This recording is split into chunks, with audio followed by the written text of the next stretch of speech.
viewers and learner, welcome to my other video.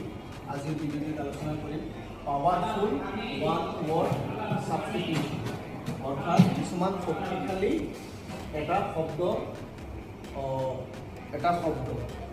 কিছুমান শক্তিশালী এটা শব্দ বা সামৰ্থক শব্দ। প্ৰথমটি হৈছে say to eat অৰ্থাৎ ইডেবল অসমীয়াত কয় ভক্ষণীয়। safe to drink portable অসমীয়াত খোৱাৰ উপযোগী পানী। easy to see visible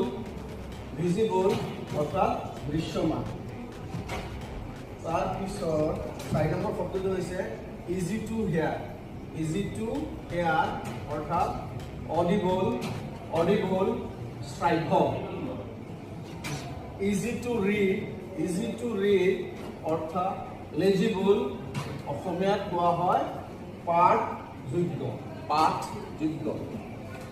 easy to carry অৰ্থাৎ portable one word ক'ব পাৰি portable অৰ্থাৎ বহনযোগ্য।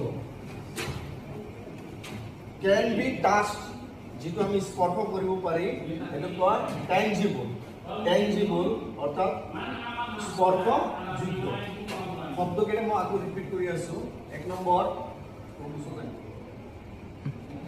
safe to eat edible ভক্ষণীয়, safe to drink portable খোৱাৰ উপযোগী পানী, easy to see visible বা দৃশ্যমান, easy to hear audible বা শ্ৰাব্য, easy to read legible বা পাঠযোগ্য, easy to carry portable বা অসমীয়াত কোৱা হয় বহনযোগ্য, can be touched tangible অসমীয়াত কোৱা হয় স্পৰ্শযোগ্য। Thank you.